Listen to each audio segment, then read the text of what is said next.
ప్రియమైన దేవుని వర్లారా, తండ్రి అయినటువంటి దేవుడు మోషేను పంపుతున్నాడు ఫరో దగ్గరికి. ఒక వచనాన్ని మనం చూసుకుని ముందుకు వెళ్దాం.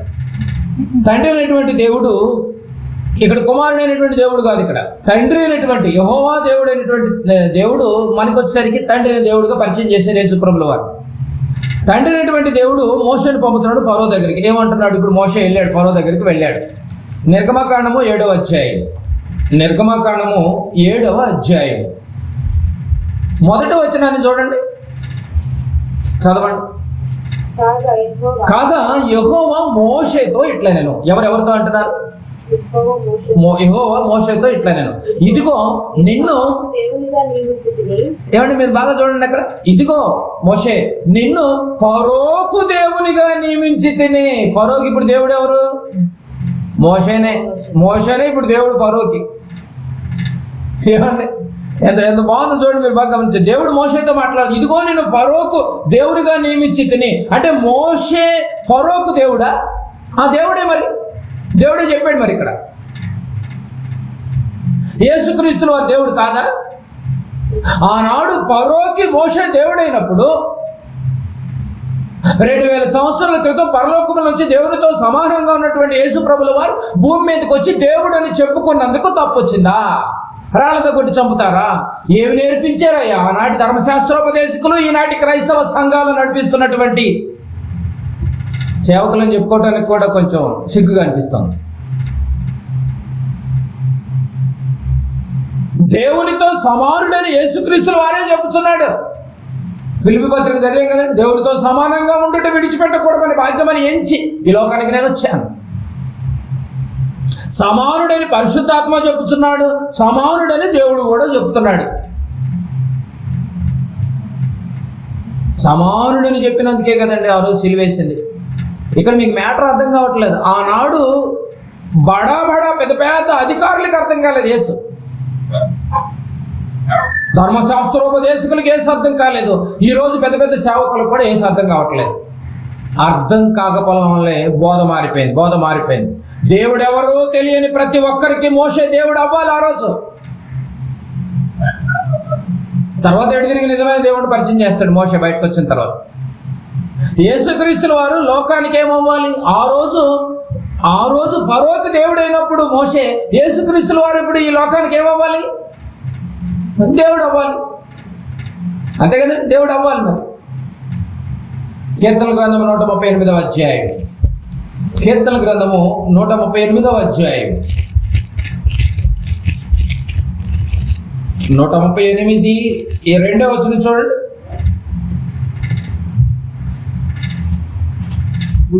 నీ పరిశుద్ధ ఆలయము తట్టు నేను నమస్కారం చేయుచున్నాను. నీ నామమంతటి కంటే అంటే ఏ నామం? బ్రాకెట్లో యెహోవా నామం అని పెట్టుకోండి. యెహోవా నామం అంతటి కంటే నీవిచ్చిన వాక్యమును నువ్వు గొప్ప చేసి ఉన్నావు. నీ నామం అంతటి కంటే అంటే యెహోవా అని అర్థమైంది. ఇప్పుడు యెహోవా నామమును కంటే నీవిచ్చిన వాక్యమును గొప్ప చేసి ఉన్నావు అంటే ఇంతకీ వాక్యం అంటే ఏంటి? అది కూడా మనం సరిగా చూద్దాం. అర్థమైంది కదండి. ప్రకటన గ్రంథం 19వ అధ్యాయం 13వ వచనం చూడండి. ప్రకటన గ్రంథము 19వ అధ్యాయము 13వ వచనం.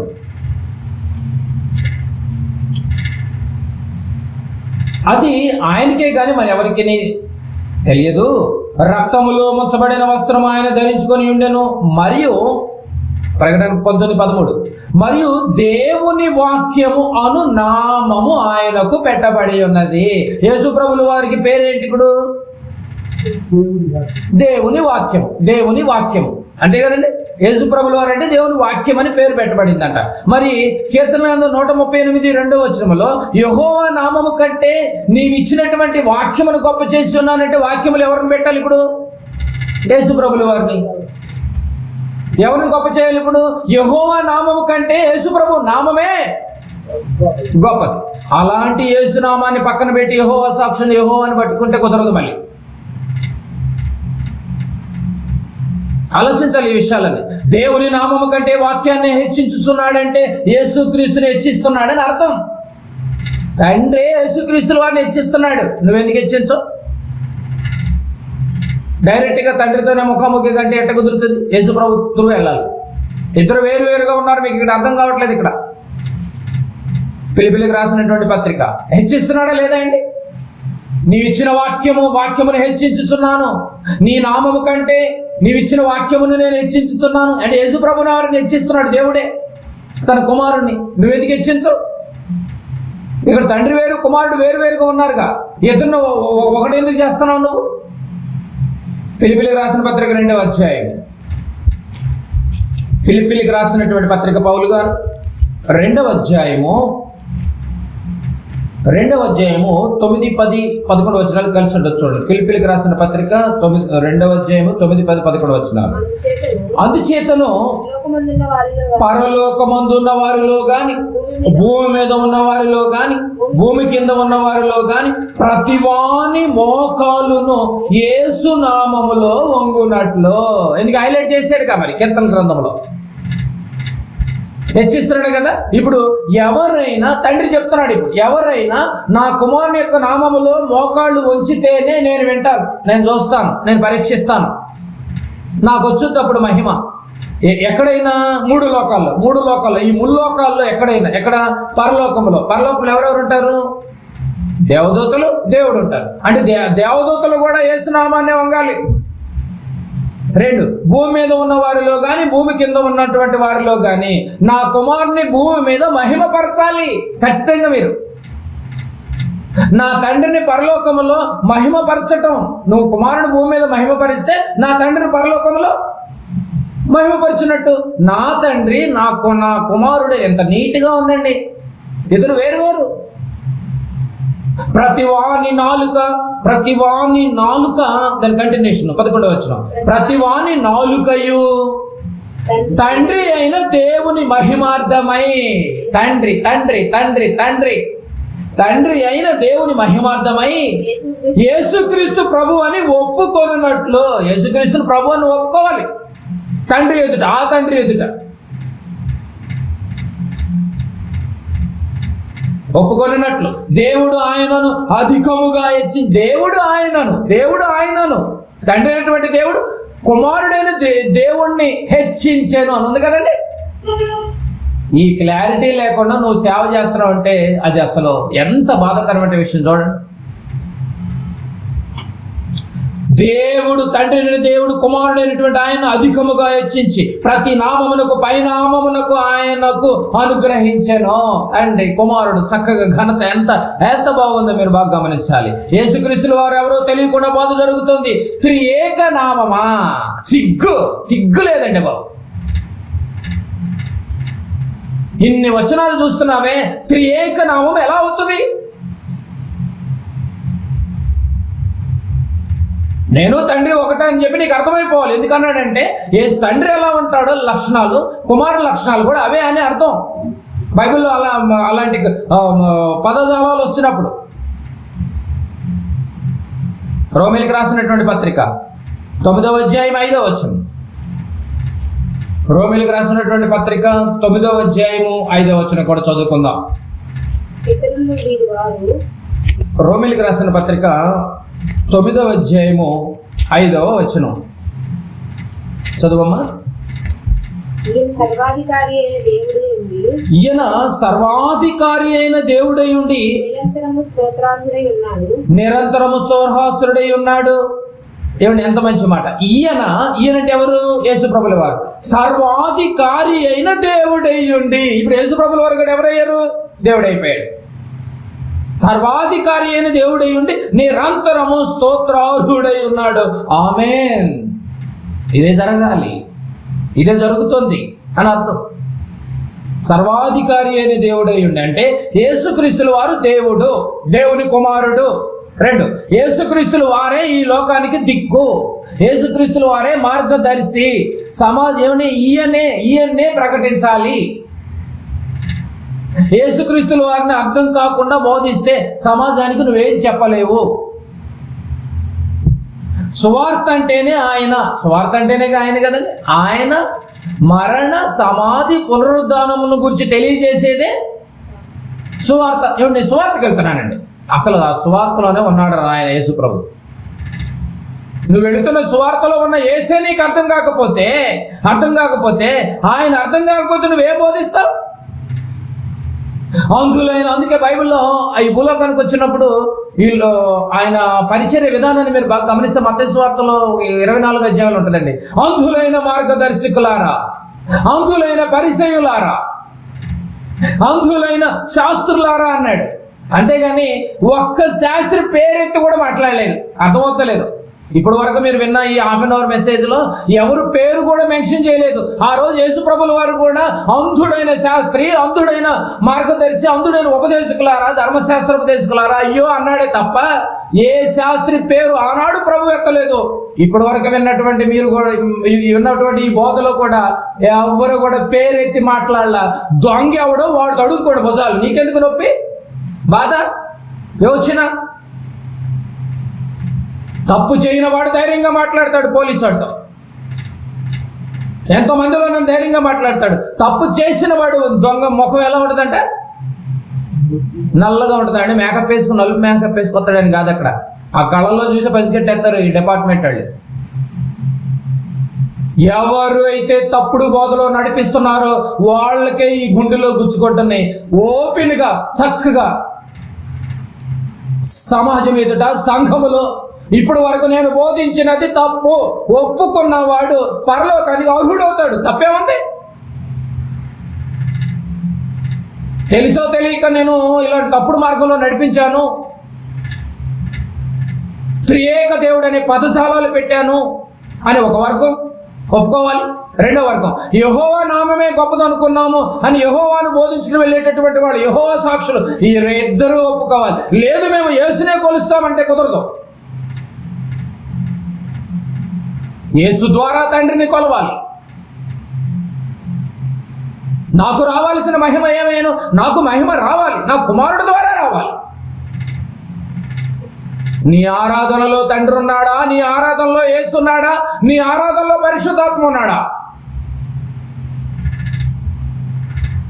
8వ అధ్యాయం 26వ వచనం యోహాను సువార్త. యోహాను సువార్త 8వ అధ్యాయం 26వ వచనం చూడండి. పాపం చాలా మందికి తెలియదండి. పాపం బైబిల్ పట్టుకుని వెళ్తున్నారు కానీ ఈరోజు చాలా మందికి తెలియదు. పాపం అంధకారంలో ఉన్నటువంటి విశ్వాసులు, అంధులైన మార్గదర్శకులు, అంధులైన పరిచర్యలు, అంధులైన శాస్త్రులు, అంధులైన పాస్టర్లు, గుడ్డి పాస్టర్లు. అంధులంటే గుడ్డోళ్ళు అండి బాబు. అంధులంటే ఎవరో కాదు, గుడ్డి వాళ్ళని అర్థం. పాపం బాధాకరమైన విషయం ఏంటంటే వాళ్ళు అంధులు కానీ ఎదురోళ్ళకి దారి చూపిస్తావు రండి అంటున్నాడు గుడ్డోడు ముందు పెట్టి. రండి నేను దారి చూపిస్తాను, ఒక గుడ్డోడు ముందు నడిపిస్తున్నాడు ఒక 500 మందిని వేసుకొని. 8వ అధ్యాయం 26వ వచనం యోహాను సువార్త 8:26. మిమ్మల్ని గూర్చి చెప్పుటకును తీర్పు తీర్చుటకును చాలా సంగతులు నాకు కలవు. ఇప్పుడు వాక్యంతో తీర్పు తీర్చాడు, మీకు అర్థమైందో లేదో? వాక్యంతో ఇలాంటి బడా మేధావులందరినీ వాక్యంతో తీర్పు తీర్చాడు. చాలా సంగతులు నా దగ్గర కలవు, కానీ నన్ను పంపిన సత్యవంతుడు, నన్ను పంపాడు ఒక ఆయన, ఆయనే తండ్రి ఒప్పుకుంటున్నాడు. యేసు ప్రభువే ఒప్పుకుంటున్నాడు. నీకేం బాధ? త్రియేక దేవుడు అంటానికి నీకేం బాధ? దేవుడు ఎంత చెప్పినా కూడా దున్నపోతు మీద వాన కురిసినట్టే ఒప్పుకోవటానికి అడ్డం, బాధ. సమాజంలో ఇప్పటికే మేము 100 సంవత్సరాల చరిత్ర కలిగిన వాళ్ళు బిషప్లు, ఆర్చ్ బిషప్లు అని బిల్డప్లు ఇచ్చారు కదా, ఒప్పుకోవటానికి బాధ. నరకానికన్నా పోతారు కానీ కాలిపోతారు కానీ ఒప్పుకోరు.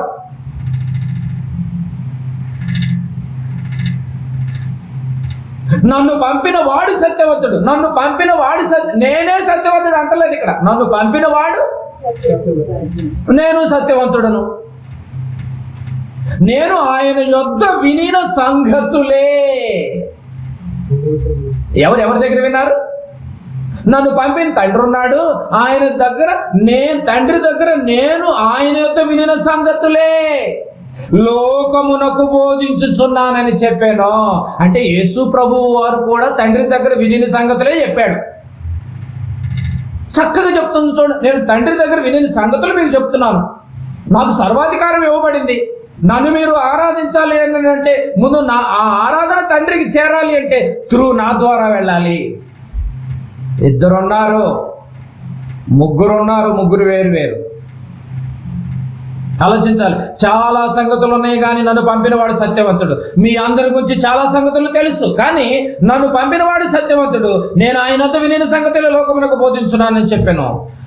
నువ్వు బోధ చేస్తే ఆయన వైపుకే నడిపించాలి. నువ్వు బోధ చేస్తే రక్షణలోనికి రావాలి. ఏమండి, నా వే మారకూడదు అంటున్నాడు. నేనైతే తండ్రి దగ్గర ఏ మాటలైతే వినొచ్చానో అవే మీకు ఎలా చెప్తున్నానో మార్గం తప్పకుండా. నేను ఏదైతే మీకు సమాజంలో మీకు అందించానో ఆ అందించినదే మీరు చెప్పాలి. నా వే మారొద్దు అంటున్నాడు. అది పాయింట్ ఇక్కడ. ఎప్పుడో వదిలేశారండి బాబు. నా వే మారొద్దు అంటున్నాడు. నేను చూపించిన దారిలో నుంచి వెళ్ళొద్దు నాయన, కరెక్ట్ అదే దారిలో నడవాలంటున్నాడు. మత్తయి సువార్త 24వ అధ్యాయం. ఈయన మరి ఏ రోజున్న దారి ఏమన్నా మళ్ళాడా? ఒక విషయం గురించి ఆలోచిద్దాం. మత్తయి సువార్త 24వ అధ్యాయానికి రండి. నేను వినిన సంగతులే నేను లోకానికి తెలియజేస్తున్నాను అని అన్నాడు కదండి. మత్తయి సువార్త 24వ అధ్యాయం 36వ వచనం. 24:36 చదువుకుందాం. 24:36 చూద్దాం. అయితే ఆ దినమును గూర్చి ఆ గడియను గూర్చి తండ్రి మాత్రమే ఎరుగును గాని ఏ మనుషుడైనను మందలి దూతైనను కుమారుడైనను ఎరుగరు. ఇక్కడ మీకు పాయింట్ అర్థమైంది. రెండో రాకడ గురించి అంట ఆ దినమును గురించి ఆ గడియను గురించి తండ్రి మాత్రమే ఎరుగును గాని అన్నాడంటే యేసు ప్రభువుకి ఎప్పుడు తెలియదు అంటాం. ఏమండి, యేసు ప్రభువుల వారికి ఎవరికి తెలియదా? తెలుసు. యేసు ప్రభువుకి ఎప్పుడో ఏమంటే తెలియదంట పాప అని మనకు అర్థమవుతుంది. మనకి ఇక్కడ అయ్యో యేసు ప్రభువుల వారికి కూడా తెలియదంట ఎప్పుడు వచ్చేదో రెండో రాకడలో. అయ్యో పాప ఈయనకి ఏం తెలియదు, మనం తండ్రినే పట్టుకోవాలి అంటున్నాడు. కానీ ఇక్కడ విషయం అది కాదు. ఇక్కడ యేసు ప్రభువుల వారికి ఎప్పుడో తెలియదంట పాపం అని అర్థమవుతుంది కానీ అది కాదు. ఇక్కడ నువ్వు అర్థం చేసుకోవాలి ఆ రిఫరెన్స్ ని. ఏమండి, తండ్రికి విధేయుడిగా ఉన్నాడని నీకు అర్థం కావాలి. ఏమండి, సమానంగా ఉన్నటువంటి యేసు ప్రభువుకి ఎప్పుడు వస్తుందో తెలీదా? కలిగి ఉన్నది ఏది ఆయన లేకుండా కలగలేదన్న సృష్టికర్తకి ఏమండి ఎప్పుడు ఎక్స్పైర్ అవుద్దో ఎప్పుడు పంపుతాడో తెలీదా? తెలుసు. కానీ నా తండ్రి ఏం చెప్పాడో అదే చెప్పాలి తప్ప ఆ ఎక్స్పైర్ డేట్ నాకు చెప్పలేదు, నేను చెప్పకూడదు. తెలుసు కానీ చెప్పడం. అంతేగాని ఇక్కడ తెలియదని కాదురా నాన్న, అర్థం చేసుకో. ఇక్కడ మీకు అర్థమవుతుందా? తండ్రి దగ్గర నేను ఏదైతే నేర్చుకుని వచ్చానో ఆ నేర్చుకున్న విషయాలు నేను ఎక్కడ బోర్డర్ దాటలేదు. అది ఈ లోకపు అంత విషయమైనా కూడా తెలిసి కూడా తండ్రి కుమారుడు చక్కగా ఎంత చక్కగా ఉందో చూడండి. తండ్రికి విధేయుడుగా ఉన్నాడని అర్థం కావాలి. బైబిల్లో చాలా బోధలు ఉన్నాయండి బాబు, చాలా బోధలు వచ్చేసాయి. ప్రతి బోధ కరెక్ట్ కాదు, రాసుకోవాలి మీరు. ప్రతి బోధ కరెక్ట్ కాదు. బట్టలు వేసుకుని మంచి కోట్లు వేసుకుని కారులో వచ్చినంత మాత్రాన ప్రతి బోధ కరెక్ట్ కాదు. ఒకనాడు ధర్మశాస్త్రపుల బోధే సరైంది కాదు, వాళ్ళని సరిదిద్దాడు వచ్చి. బైబిల్లో దుర్బోధ అన్నాడు. దుర్బోధకులు ఉన్నారు బైబిల్లో, వెతుక్కోను. ఎవరు ఆ దుర్బోధ? ఎలా చేస్తారు, ఎలా ఉంటారు, వాళ్ళ క్యారెక్టర్ ఏంటి? అనుకూలమైన బోధ అంటే వాళ్ళకు అనుకూలంగా చెప్తూ ఉంటారు, మందిని వాళ్ళ వైపు తిప్పుకోవటానికి. అది అనుకూలమైన బోధ బైబిల్లో ఉంది. మరి పౌలు గారు ఏరేసాడు ఇవన్నిటిని, వీళ్ళందరినీ. ఏమండి, కల్పితమైన బోధ అన్నాడు. అంటే బైబిల్లో లేదు, కల్పిస్తారు. వాక్యం చెప్పుకుని దిగాలి కానీ నువ్వు అనుకున్న పులిపేయటం వాక్యం తప్ప ఏ పిట్టకథలో ఎవరెవరో సాక్ష్యాలు ఎత్తుకొచ్చి అక్కడ చెప్పావంటే నువ్వు ఫ్రాడ్ చేస్తున్నాడు. వినుట వల్ల విశ్వాసం కలుగును, ఆ వినుట క్రీస్తుని గురించిన మాటే ఉండాలి. ఆ బలపైన నువ్వు అనుకున్న స్టేజ్ మీద, నువ్వు అనుకున్న సదస్సు పైన క్రీస్తుని గురించిన మాట తప్ప ఏ మాట ఉన్నా కూడా అది పరలోకానికి చేర్చదు, విశ్వాసం పెరగదు. మీరు ఎంతకాలం అయినా కూడా అంతే దొందులాగా ఉండిపోతాడు. కపటమైన బోధ అన్నాడు మరి బైబిల్లో. కపటంతో బోధిస్తూ ఉంటారు, లోపల కూడా పెట్టుకుని కూడా చెప్తూ ఉంటారు. ఏమండి, అసూయతో కూడుకున్నటువంటి బోధ, ఇలా ఎన్నో రకరకాల బోధలు ఉన్నాయండి బాబు. కనుక ఏ బోధను మీరు నమ్మొద్దు. బైబిల్ చెప్పింది మీరు పరీక్షించుకోండి. యోబు గ్రంథము 36వ అధ్యాయం. త్వరగా ముగింపు మాటలకు వచ్చేస్తున్నాం మనం. యోబు గ్రంథము 36వ అధ్యాయము. యోబు గ్రంథము 36వ అధ్యాయము 22వ వచనం. యోబు గ్రంథము 36:22. ఆలోచించుము. ఎవరి మీద మాకు ద్వేషం లేదు నాయన, ఎవరి మీద మాకు కోపం లేదు, కపటం లేదు, ఏమీ లేదు. బైబిల్ కోసమే మా పోరాటం. దేవుడు చెప్పింది ఏదైతే వినొచ్చాడు యేసు ప్రభుల వారు, ఆ విన్న వాక్యాన్ని ఆనాటి అపోస్తులకు చెప్పాడు. ఆ అపోస్తుల తర్వాత మొదటి 100 సంవత్సరాలు ఉన్నటువంటి వాళ్ళు పోరాడారు. ఆ తర్వాత నిజమైనటువంటి వాక్యం మా హృదయాన్ని తాకినప్పుడు మనమే పోరాడాలి. అంతే తప్ప మాకు వేరే ఉద్దేశాలు ఏమి లేవు. ఆలోచించు. నీకు నాకేమన్నా ఆర్థికంగా ఏమైనా గొడవలు ఉన్నాయా? ఏమన్నా ఎక్కడైనా కక్షలు ఉన్నాయా? ఏమి లేదే. మాకెందుకండి బాబు? ఆలోచించుము. దేవుడు మహోన్నతుడు, మనము ఆయనను ఎరుగము. చూసారు, మనము ఆయనను ఎరుగము. 22వ వచనం చూడండి. ఆలోచించుము. దేవుడు శక్తిమంతుడై ఘనత వహించిన వాడు, ఆయనను పోలిన బోధకుడు ఎవడు? ఎంత గొప్పవాడైనా ఎవడంట? అసలు ఎవరండి ఆయన బోధకుడు? ఎవరన్నా ఉన్నారండి? ఓ గడగడగడగడలు ఆడిపోతా ఉంటారు బోధకులు. చూసారండి ఎంత గొప్ప మాట. దేవుడు శక్తిమంతుడై ఘనత వహించిన వాడు, ఆయనను పోలిన బోధకుడు ఎవడు? దేవుడు బోధకుడే. యేసుక్రీస్తుల వారు బోధకుడే. దేవుడు రక్షకుడే. యేసుక్రీస్తుల వారు కూడా రక్షకుడే. దేవుడు తండ్రి అయిన దేవుడు, యేసుక్రీస్తుల వారు కుమారుడైన దేవుడు. వీళ్ళిద్దరిని మించిన బోధకుడు ఎవరన్నా ఉంటే పట్టుకురండి.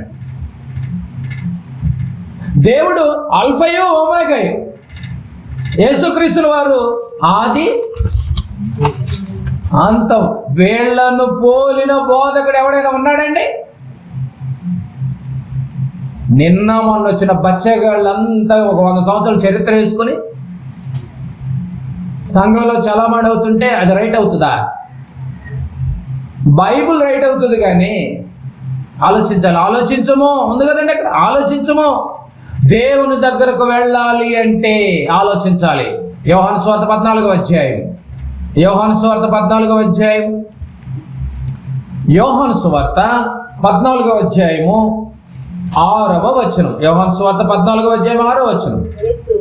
యేసు అంటున్నాడు, నేనే మార్గము, నేనే మార్గమును, నేనే సత్యమును, జీవమును, నా ద్వారానే తప్ప ఎవడును తండ్రి యొద్దకు రాడని. మళ్ళీ వెళ్ళేటప్పుడు కూడా నిజాలు ఎందుకు మాట్లాడుతున్నారు? వెళ్ళేటప్పుడు కూడా నా దగ్గరికి రావాలి అని అనొచ్చుగా. నేనే మార్గము, తండ్రి దగ్గరికి వెళ్ళాలంటే నేను తండ్రి, నా తండ్రిని చేరుకోవాలంటే నేనే మార్గం. కుమారుడైన దేవుడు చెప్తున్నాడు ఇప్పుడు. ఎంత మంచి మాట. నేనే మార్గము, సత్యమును, జీవమును, నా ద్వారానే తప్ప ఎవడును తండ్రి యొద్దకు రాడు. నా ద్వారానే తండ్రి దగ్గరికి రావాలి. తండ్రి వేరు, నేను వేరు. డైరెక్ట్గా నేను తండ్రి దగ్గరికి వెళ్ళిపోతానంటే కుదరదు. నన్ను టచ్ చేయాలి, నాకు మోకరించాలి, నా యొక్క రక్తంలో కడగబడాలి, పాపాన్ని ఒప్పుకోవాలి, నేను ఉండాలి, నీ నాలుకలో నా నామ స్మరణ ఉండాలి. ఎంత మంచి మాటలండి, ఎంత మంచి మాటలు. నేనే మార్గం. దేవుడి దగ్గరికి రావాలనుకుంటున్నావా? దేవుడి దగ్గరికి వెళ్ళాలనుకుంటున్నావా? రేపు మరణించిన తర్వాత అయితే నీకు ఏసే గతి. రోమిలికి రాసిన పత్రిక 16వ అధ్యాయం 17వ వచనం. రోమిలికి రాసినటువంటి పత్రిక 16వ అధ్యాయము 17వ వచనం చూడండి. 16, 17. సహోదరులారా, మీరు నేర్చుకున్న బోధకు వ్యతిరేకముగా, ఇప్పటి వరకు మీరు విన్నారు కదండి పౌలు గారి మాటలు చూడండి ఎలా ఉన్నాయో. మీరు నేర్చుకున్న బోధకు వ్యతిరేకముగా భేదములను ఆటంకములను కలుగు చేయి వారిని కనిపెట్టి ఉండుడని మిమ్మల్ని బతిమాలి కొనుచున్నాను. బాగా గమనించాలి. భేదములు ఆటంకములు పెడతారని ఇదే రిఫరెన్స్ దొంగ బోధకులు కూడా వాడవచ్చు. అయితే ఈ దుర్బోధలు, కపటమైన బోధలు, ఈ దొంగ బోధకులు మహా అయితే 100 సంవత్సరాలు. అది నీ చరిత్ర. ముష్టి 100 సంవత్సరాలు. బైబిల్ ఎప్పుడు వచ్చిందయ్యా? ఇప్పుడు కపట మాటలు ఎవరు చెప్తున్నారు? ఇప్పుడు చెప్పాలి. ఇప్పుడు కపటపు మాటలు, భేదములు పెట్టే మాటలు నేను చెప్తున్నానా, నువ్వు చెప్తున్నావు అంటానికి చరిత్ర నువ్వు ముందున్నావా? బైబిల్ ముందుందా? బైబిల్ ముందుంది. బైబిల్ ముందుంది. ఏదన్నా అంటే బైబిల్ దగ్గరికి వచ్చి మాట్లాడుకో. పౌలు గారి దగ్గరికి వచ్చి మాట్లాడు. 100 సంవత్సరాల చరిత్రకే నువ్వు ఇంత పేటైకపోతే, సృష్టికర్త, ఆది దేవుడు, అల్ఫా ఓమేగా, యేసు ప్రభుల వారు చక్కగా నేర్చుకుని వచ్చిన మాటలు, సమాజానికి అందించిన మాటలు, సజీవమైన మాటలు, విలువైన మాటలు, మార్గదర్శి, జీవమును, ఊపిరిని అన్ని ఇచ్చినటువంటి ప్రభు చెప్పిన మాటలు ఇప్పటి వరకు ఇవి నమ్మాలా? నిన్న మొన్న వచ్చిన 100 సంవత్సరాల చరిత్ర నమ్మనా? మనిషిని నమ్ముకుంటే మట్టి అయిపోతారు. దేవుని నమ్ముకుంటే మట్టిలో ఉన్న మనిషిని కూడా లేపితాను అనటానికి ఆధారం యేసుప్రభుల వారి 3వ దినం తిరిగి లేచాడు అనటానికి. ఇవి ఎక్కువ మీకు లోక సంబంధమైన విషయాలైతే చక్కగా ఎక్కుతాయి, కానీ ఉపయోగం ఉండదు. మీరు నేర్చుకున్న బోధకు వ్యతిరేకంగా ఉన్న వారిని కనిపెట్టండి. కనిపెడుతున్నారా? ఎక్కడ కనిపెడతా? వెళ్ళి నిద్రపోవడమే సరిపోతుంది మీకు. మీరు వెళ్ళేదే పావుగంట ముందు, ఇంకేం కనిపెడతా? ఆ పావుగంటలో కూడా వెళ్ళి తలస్నానాలు, చక్కగా మటన్ బిర్యానీలు, ఏవో కొంచెం మొత్తం పానీయాలు తీసుకుని వెళ్తారు. అక్కడ మొత్తంలో నిద్రపోతారు ఫ్యాన్ కింద చూసుకుని. ఈలోపు ముగింపు ప్రార్థన చేసేస్తాడు. తిరిగే కదా నామములో మీకు మహిమ కలుగును గాక అంటాడు. ఏ నామం వాడాడో కూడా మీకు తెలియదు, ఏదో ఒక నామం వాడాడుగా అనుకుంటారు. అతనిని కనిపెట్టుడి, మిమ్మల్ని బతిమాలు కొనుచున్నాను. ఏమంటే దేవుడు కాబట్టి బతిమాలు ఆడుతున్నాడండి. బతిమాలు కొనుచున్నాను, బైబిల్ మీ చేతిలో ఉంది కదా, వారిలో నుండి తొలగిపోవుడి. బైబిల్ అయితే తొలగిపోమని చెప్పింది, లేదు మేము కలిసిపోతామంటే మీ కర్మ. బైబిల్ అయితే తొలగిపోమని చెప్పింది. తొలగిపోండి. ఇక్కడికి రమ్మని మాత్రం మిమ్మల్ని ఏం చెప్పట్లేదు బాబు, మీ ఇష్టమే. వచ్చేవాళ్ళని ఏం ఆపేది ఉండదు, వెళ్ళే వాళ్ళని ఏం ఆపేది ఉండదు. వచ్చే వాళ్ళని రావద్దనము, వెళ్ళే వాళ్ళని వెళ్ళొద్దనము. ఎందుకంటే ఏదన్నా కూడా ప్రాబ్లంగా ఉన్నాయి కదా. లోకపు విషం ఎక్కినటువంటి వాడితో చాలా డేంజర్. చాలా డేంజర్. తొలగిపోండి అన్నాడు. తొలగిపోతారో కలిసిపోతారో మీ యుద్ధం. హిత బోధ చెయ్యాలి, ఒప్పించే బోధ చెయ్యాలి, మనుషుల్ని మార్చే బోధ చేయాలి. కానీ కపటమైన బోధ, అనుకూలమైన బోధ, అసూయతో కూడుకున్న బోధ, నీకు నచ్చిన బోధ, పెద్దలకు నచ్చినటువంటి బోధ. ఊర్లో పెద్ద సంఘాల్లో ఎంప్లాయీస్ ఉంటారండి బాబు. ఆ ఎంప్లాయీస్కి నచ్చిన బోధ చేయలేకపోతే దశభాగాలు ఎవరు పడి దగ్గర దశభాగాల మీద కదా పడి బతికేది పెద్ద సిటీల్లో. ఇక్కడ కూడా వచ్చేసింది ఇలా జాయింట్. ఆదివారానికి గుప్పుడు బియ్యం తీసి, ఆదివారం తీసి ఒక సాలు బియ్యం తయారు చేసేవాడు దశభాగం అడిగాడు మీకు తెలియకుండానే. తొలి కొడుకుంటే అడిగాడు దశభాగం. తొలి బెండకాయలు అడిగాడంటే దశభాగం అడిగాడు. తొలి గోంగూర అడిగాడు. తెలియకుండానే దశభాగం మీరు ఇచ్చేస్తున్నారు. ఇచ్చినందుకు అది ఏమి నేర్పాడని? కోప ముంచే బాధ నేర్పాడు. అందులోని మార్గదర్శకులారా, శాస్త్రులారా, పరిచయులారా, ఏ శాస్త్రి పేరు ఆనాడు ఎత్తలేదు. ఈ రోజు కూడా ఇప్పటి వరకు మీరు ఉన్న 1.5 మెసేజ్లో ఎక్కడ కూడా ఎవరి పేరు ఎత్తలేదు. కానీ దొంగ ఎవడో తెలిసిపోయింది మనకు. వారిలో నుండి తొలగిపోతారో మీ ఆత్మను రక్షించుకుంటారు, అది మీ ఇష్టం. లేదు మా బలగం, మా రక్త సంబంధం, మేము మా ఊరు మాది అంటే ఊరేగండి. రేపు నరకానికి వెళ్తారు కన్ను మూసిన తర్వాత. చేస్తే హితబోధ చెయ్యి, చేస్తే ఒప్పించే బోధ చెయ్యి. కాంప్రమైజ్ అయ్యే బోధొద్దు. బతికేది 4 రోజులు, కాంప్రమైజ్ అవుతావేంటి? నీకు ఒక సేవకుడని ఒక బిరుదిచ్చి నిన్ను కూర్చోబెట్టింది. ప్రతి అడ్డమైన వాళ్ళకి, ఒక తాగుబోతోడికి కూడా నువ్వు సరెండర్ అవ్వమనా?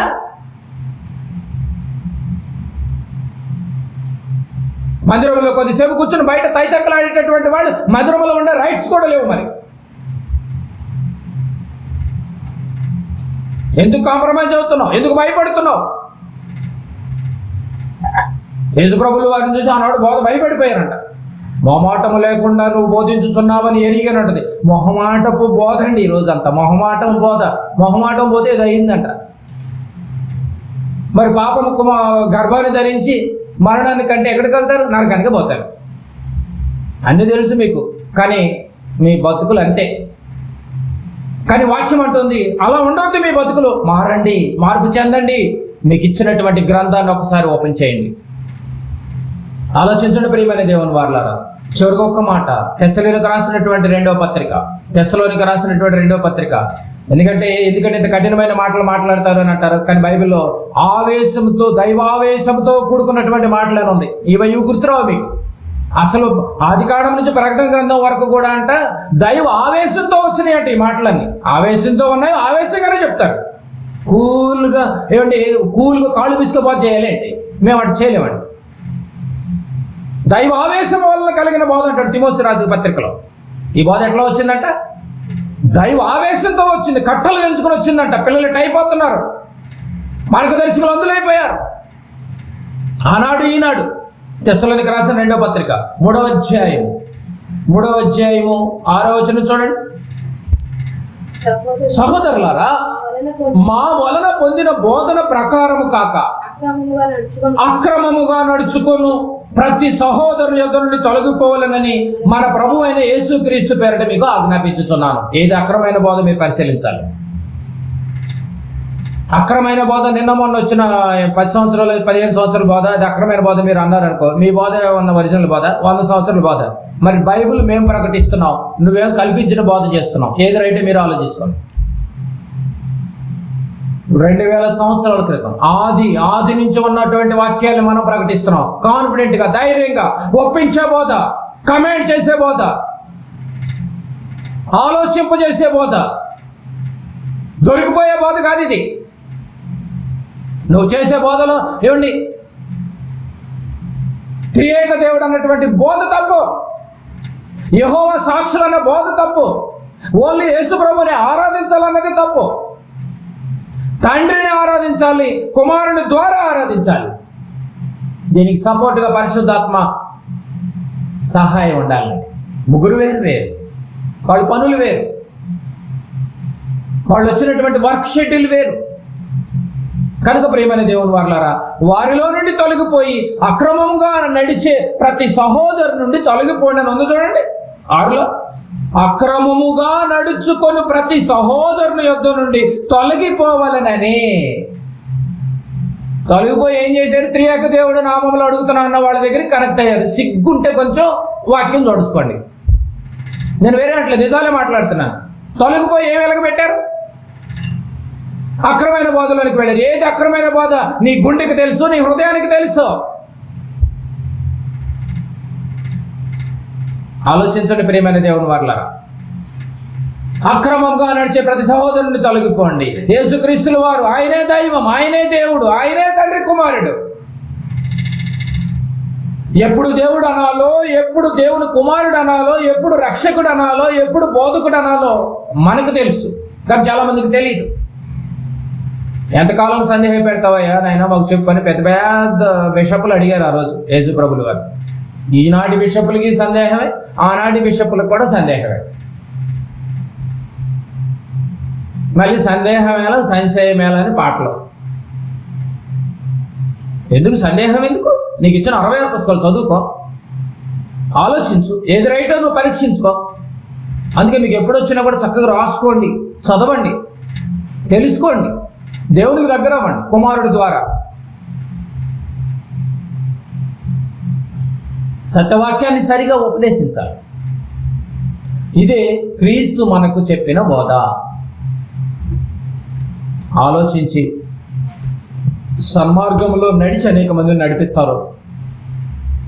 లేదు నువ్వు సన్మార్గాన్ని తప్పి అనేక మందికి తప్పుడు వారు నడిపించి నరకానికి పోతావు, నిర్ణయం అయితే మీదే.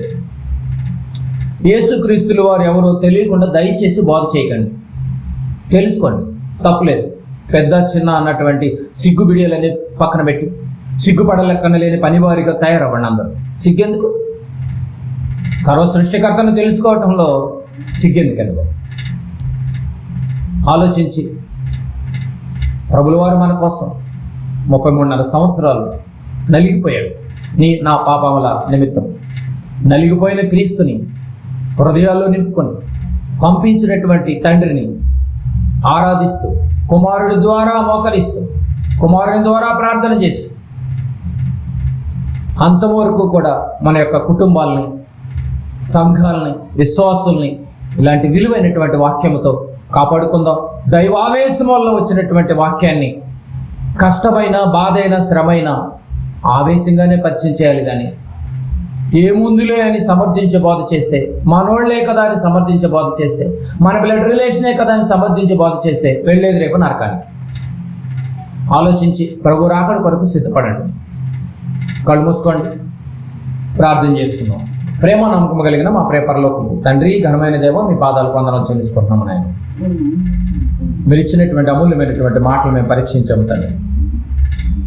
సమాజంలో ధర్మశాస్త్రోపదేశకులకి మీ మాటలు అర్థంగా అందులైపోయారు.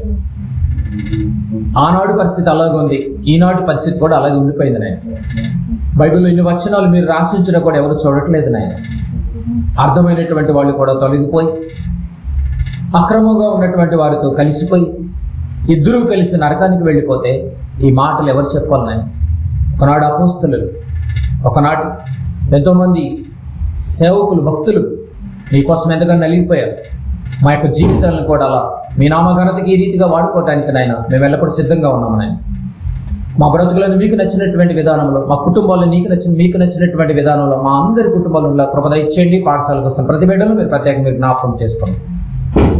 నేర్చుకున్నటువంటి బిడ్డల హృదయాల్లో నాయన తొలగిపోకుండా వాక్యాన్ని భద్రపరుచుకునే కృపను ఇంకెక్కువగా ప్రసాదింపచేయమని, మహిమ ఘనత ప్రభావాలు కళ్ళొచ్చినటువంటి బిడ్డలందరి కుటుంబాలకు, రాలేక దూరమైనటువంటి కుటుంబాలకు నాయన, ఎవరైతే మీ మాటలను అత్యాసక్తితో అత్యాభృతులై ఇంకెవరైతే నాయన మీ మాటలను హృదయపూర్వకంగా వింటున్నారో ఆ బిడ్డలందరినీ నిండారుగా ఒకసారి మీరు జ్ఞాపకం చేసుకోమని, వెళ్తున్న బిడ్డలకు మీరే మహిమ ఘనత తోడుగా మీ నామ ఘనతకే బ్రతులు ఉండులాగా కృపద ఇచ్చేయమని, తెలియకుండా మీ కుమారుడు ఎవరో తెలియకుండా సమాజంలో బాధ చేస్తే నరకానికి వెళ్ళిపోతారు నాయన. దాన్ని తప్పించి ఈ ప్రయత్నంలో మీరు మాకు ఎంతగానో ఉపయోగపడినందుకు వందనాలు చెల్లించుకుంటూ మా ప్రభువును ప్రియరక్షకుడైన యేసుక్రీస్తు నామమున ప్రార్థన సమర్పించి అడిగి వేడుకుంటున్నాం తండ్రి. ఆమేన్.